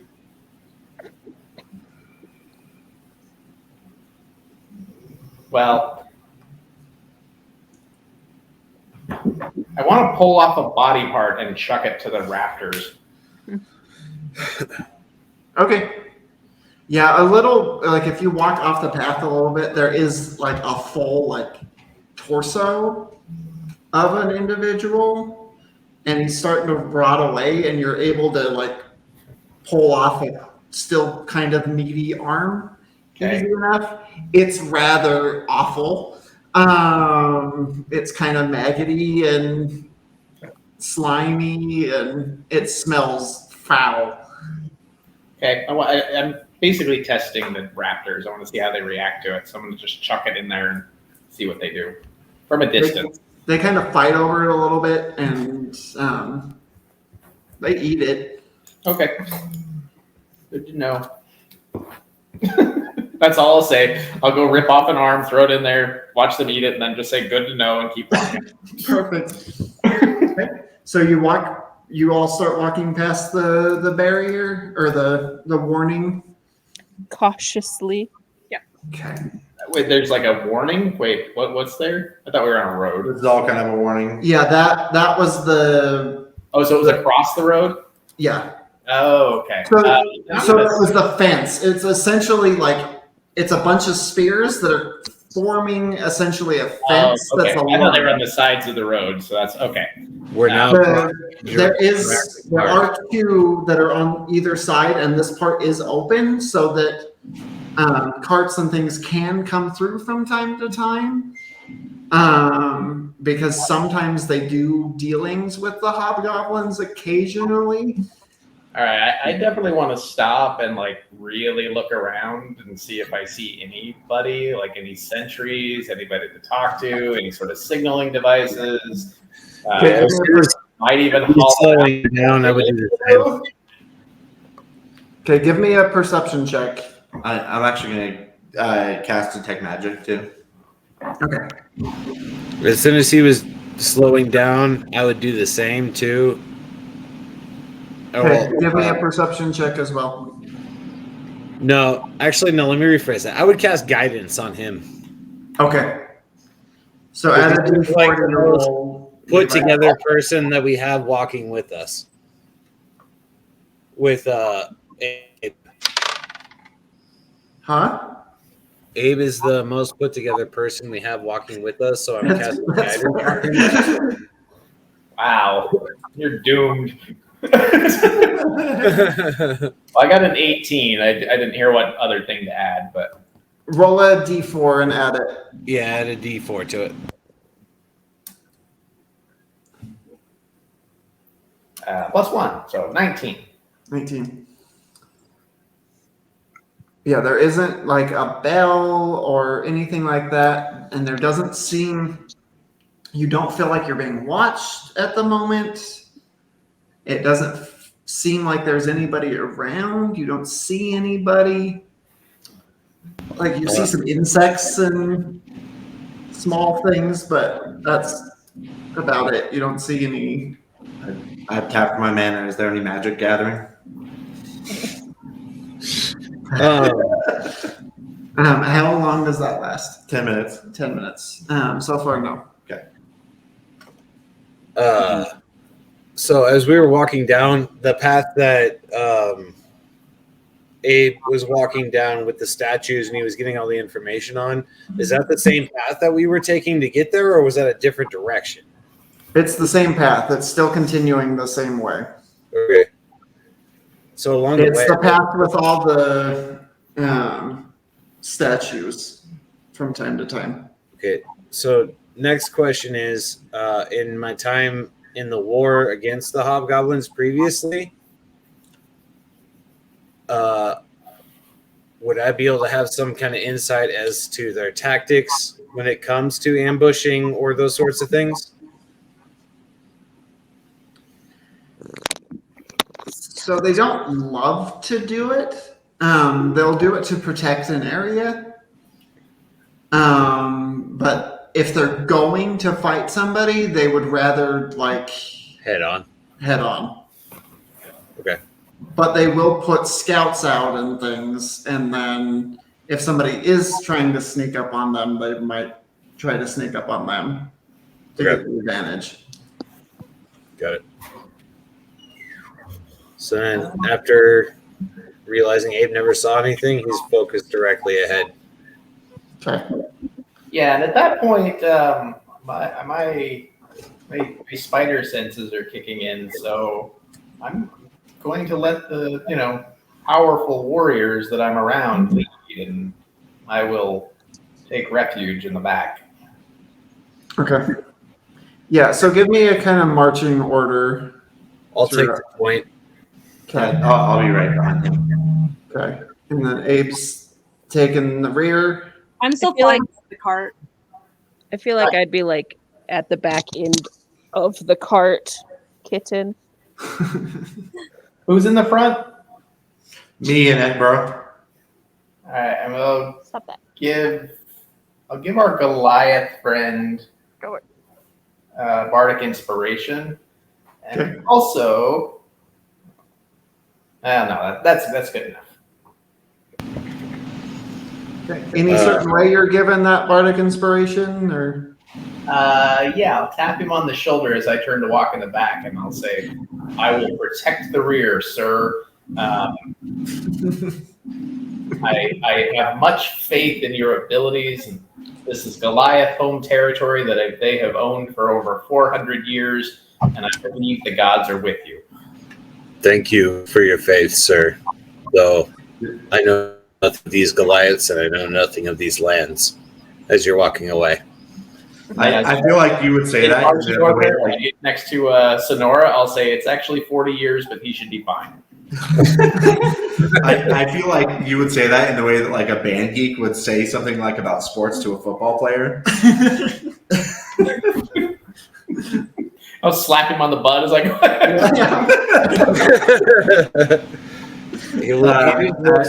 As we're walking, Pal will look at Bro and say, "I'm sorry for yesterday. I was trying to help you have fun, but let's take our frustrations out and kill some stuff today, huh?" Fun has never been in my vocabulary. You Except for gotta now. add it, dude. Otherwise, life's not worth living. I've tried. Don't worry, I'll crack that shell yet. I promise you. Okay. okay. So May one your of cod you, pieces be full. one of you up front, give me a survival check as you're traveling. What's your survival?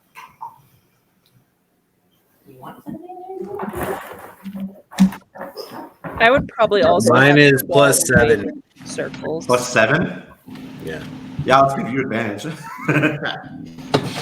And Well, if I one of, fuck this up, that's not too bad. And you said advantage? Yes. Yeah. Yeah. That's a 19 Okay. without Yeah, bardic this inspiration. path is starting to get a little more jungly as you're going, but you're able to kind of like avoid like certain plants and things that seem dangerous.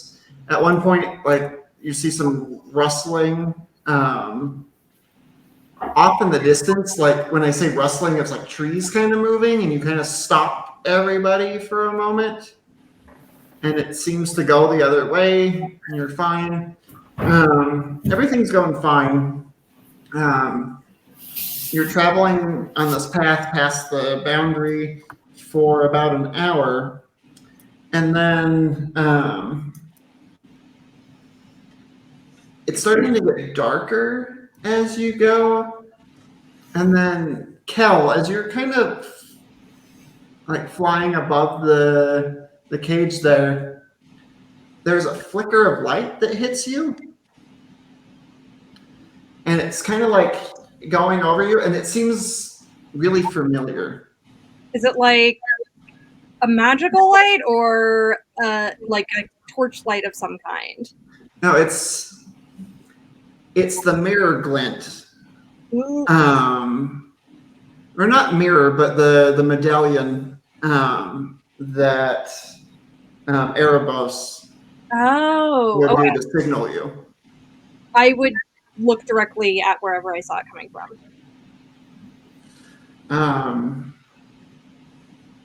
You look that way,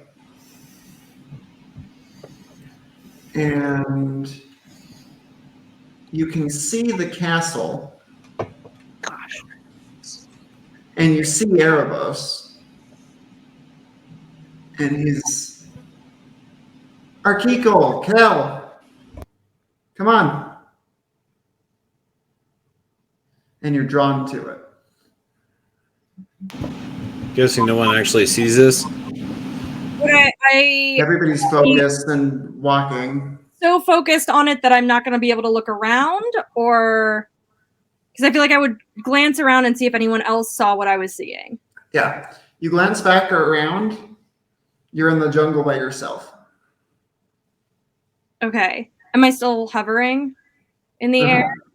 Okay, I would drop to the ground at this point and look around, and then Drop look back down. at the castle. You look back at the castle, and the glint hits you again, and Erebos is like, "Kel, I really need you. Come on."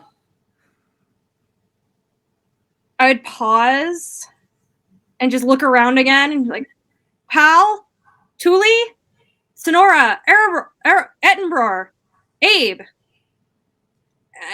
where'd you go? Nothing for us, right? The ones in the back noticed that Kel kind of just landed on the front of the cart for a moment and is just kind of looking around. Not on the cage, but on the front of the cart. Can I like go up and kind of do the hand in front of their face Yeah, thing? you start walking up and doing that. Rude. And then Kel, you're drawn. Like, you need to get to Erebos. He needs something. So I look around and I'm just kind of like, I don't know where anyone went. Erebos needs me. And I would just take off, like at a dash, essentially. Right as you approach Thule, Kel takes off. Where are you going? And Kel, you hear nothing. You need to get to Erebos. And all of you see Kel just like go off through this clearing. So does it look like I'm like diving down towards the castle as I'm flying You at start it? doing that, and then the castle goes away. And you get a little confused, and you start to land, and there's a pond in front of you. You're in the jungle, and Erebos is standing in the pond. And it's a beautiful pond. It seems to be like part of the start of the river that goes to the waterfall back by the village. And there's like beautiful trees around. It's very tranquil. The water is still for the most part. And it's just serene and peaceful. And the rest of you do the rest of you start heading towards Kel get off and what did you say, Abe? I couldn't hear you at all. Kel's already gone, or like just getting ready to leave. Like, Just like took off full flight. I would have sent Squall after them. I would have been following behind Squall. Yeah, and Yeah, I also would have been Myself. running after. Okay. but I know So Squall it's, was faster than me. The ground here is like covered in weeds and vines, and so you're at half speed going through here. And Kel took off in a sprint and landed. You can actually see them, and they're in front of a pond, but there's no one else around there. But I see Erebos standing in the middle of the pond. Yes. can I get within 30 feet? Huh? Can I get within 30 feet? You can start heading that way. Yeah. I will yell, "Go, Gadget Wings!" And it's about my wings that fly after her Okay. or them. And as you start flying, it seems like I'd yell out Kel's name. almost like stand in front of you, and you're like just slowing down. I would yell out Kel as he's diving towards. Okay. Is Erebos saying anything or just standing So there? all that's starting to happen, and as you've landed, you don't know where your friends are, and Erebos just goes, "You always come. I thank you. You're my best friend in the world, and you've always been there for me, and I've always been there for you." At that point, I'm like yelling in Kel's ear, like, "Wake Yeah, up!" you're running towards like it seems like the jungle's extending. Like you're just trying to get there, and it's just you can't get there fast enough. I'm flying to try and catch up to her. Yeah. And he as he's saying, like, you've always been there for me, then the voice changes. You'll always be there for me. Oh no. And the vision in front of you changes from Erebos to that figure. So I would have been like reaching out for Erebos. If he was like further, I probably would have like actually flown over the water towards him. Okay. So you float. And I would have like put the brakes on as he changed. So the rest of you, as you're approaching, you see Kel kind of fly up over like they're about to embrace somebody, And and then real quick, last session I got a lasso. lasso. Yeah, I fucking try to throw it onto them. Right. As you're doing this, the rest of you, as you're going, the trees start to kind of close in, and leaves start falling, and the vision starts obscuring as you're going.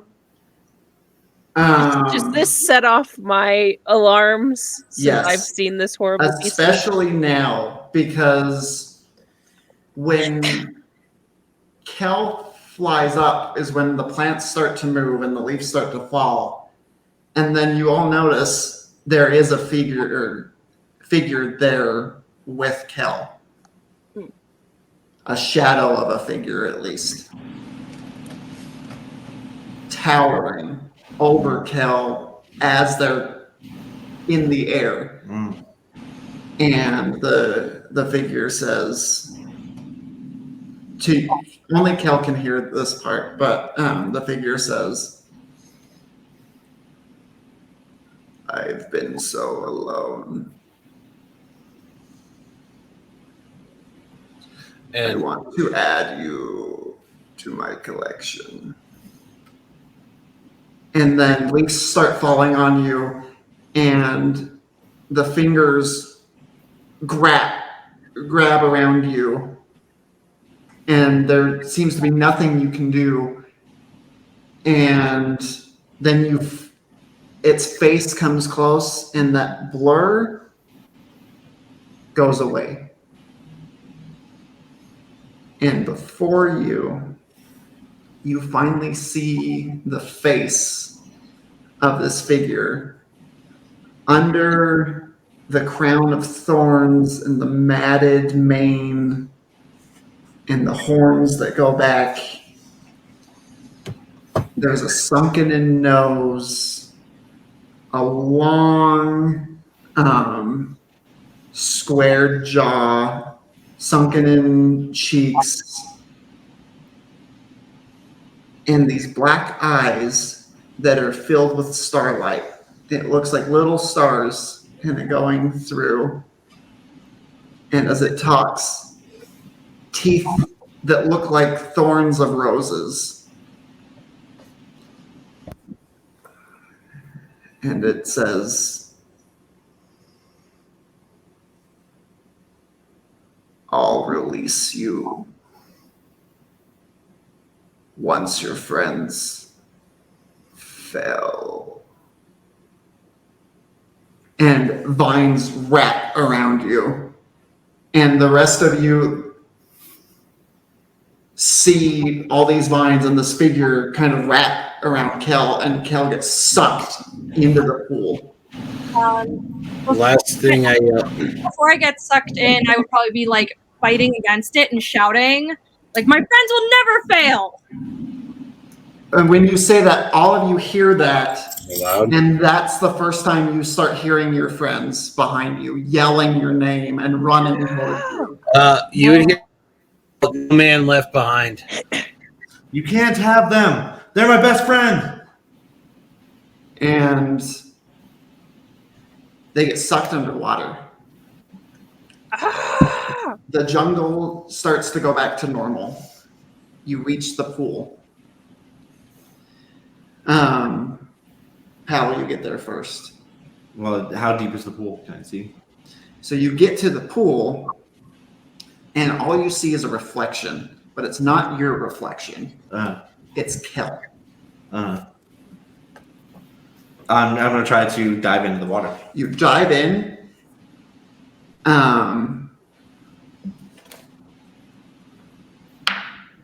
You take 5 points of bludgeoning damage as it's like hitting hard glass.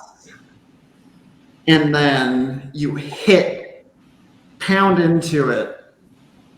The last thing you see of this realm, Kel, is Pal slamming into this mirror in front of you. And I'm going to get up and start trying to punch it. And punching When it. I see you try to dive in, I cast Bless on you too. Okay. Am I still down? Because I would just be like shouting, "Pal! Pal!" Yeah. You see Kel shouting, Mhm. but there's nothing. There's no sound coming. You can't hear Pal. Like you can tell he's pounding. There's no sound. There's nothing. And Kel,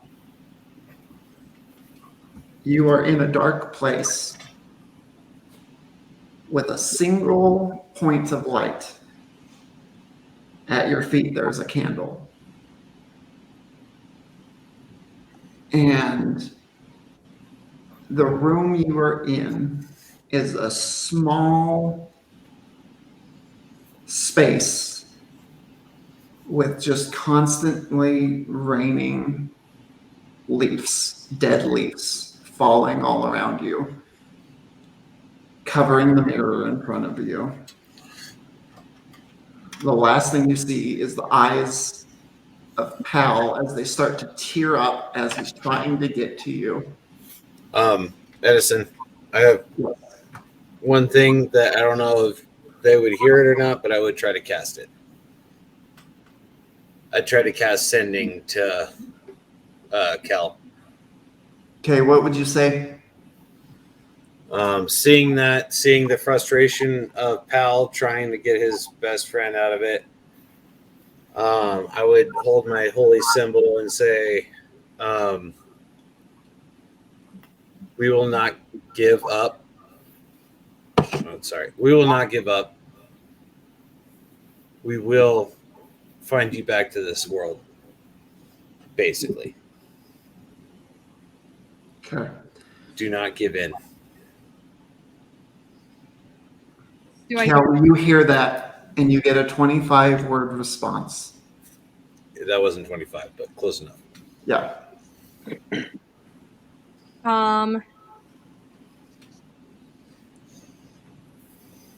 I would say back, I know you won't fail.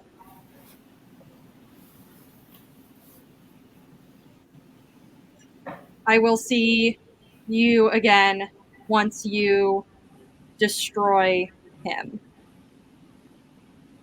Yeah, that's. I would just essentially, like, if I'm not still bound in vines, I'd be like throwing myself against the mirror. Yeah, you're not anymore. And you're pounding against the mirror. There's leaves around you. Edinburgh, you do get the response back. And that is the last connection that all of you have with Kel, at least for this time. As you're pounding on this, all of a sudden it turns back to water and you fall into this pool. It's not very deep, but you fall in the pool and there are just dead leaves all around you. I dropped the lasso in the water again. Yep, there's nothing. All of you run up to this pool. Pal is frantically I searching. drop it finding- for Pal though. I mean, Okay, yeah. It's not super deep or anything, but yeah, you like help pull. You try to pull Pal back out. if he's still standing, I would walk up to him. Okay. He's just sitting there looking at the blood on his knuckles. Mhm. I'm gonna like look around at the group. That was the thing from the mirror. He has them. Yeah. Are we just gonna let that happen, or are we gonna go and do something about this? The think we need sooner we beer. get through this place, the sooner we get them back. Let's go. And with that, we will pick up next time on Into the Elements Without Kel. without Kel. That's only like into the elements. Yeah. And damn. Okay, So I'm sorry. I just got one thing I want to add real everything quick. for everybody out there. Our wonderful friend Kit has a lot going on in their life. Is going to be moving to another state and isn't going to be able to join us for a while. So Kit and Cal are leaving Into the Elements, at least for now. Kit, thank you so much. Cal has been a great character. Cheers to Kit. It's been so much fun playing with you guys, and hopefully I'll be back. But first Yeah. we've got to get everything else in life settled. It's almost like you're an adult or something. Come on. You know, Yeah, right? Like crazy. it's hard to make these schedules work sometimes, but yeah. Cheers to Cal and to Kit. Kit. Here, Farewell. You're here. And on that note, everybody, thank you so much for joining us. Hopefully, subscribe to the show, and we'll catch you guys in the next one. Until next time, keep it nerdy out there.